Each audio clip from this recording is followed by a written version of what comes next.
دي أول مرة البشر ينزلوا الأعماق عشان يقابلوا كائنات البحر. الغواصة كانت بتنزل تدريجي والنور اختفى خالص وما بقاش مسموع غير طقطقة الحديد تحت ضغط المية. واحد فيهم فجأة لاحظ رطوبة بتترشح على بدلته وصرخ من البرد. باركلي هداه وقال له دي بس مية تكافف من فرق الحرارة مش تسريب.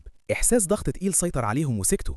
الغواصة وصلت لقاع المحيط على عمق 7600 متر، مكان محدش من البشر وصلوا قبل كده. بهزات عنيفة لمست القاع، فجأة اتحركت تاني وبتجري بسرعة 12 عقدة. قوة ضخمة زقتها أعمق لحد ما وقفت. الست لاحظت إن قراءة الضغط بقت شبه اللي على السطح، وده معناه إنهم دخلوا جوه تجويف أو مساحة مقفولة غريبة. قبل ما يستوعبوا اللي بيحصل، نور الكابينة قطع فجأة، وبدأت أصوات تيجي من ناحية الباب كأن في حاجة بتحاول تدخل.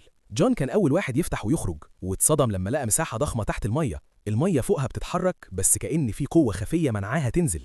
المكان كله شبه قبة متغطية بطبقة حيوية، والجدران بتطلع وتنزل كأنها بتتنفس. فجأة ظهر قدامهم كائن بحري غريب وأشار لهم يقلعوا الماسكات وقال إن الهوا هنا مناسب يعيشوا فيه عادي. كلهم اترددوا، فالكائن قرب من باركلي وقال له بهدوء: هتثق فيا؟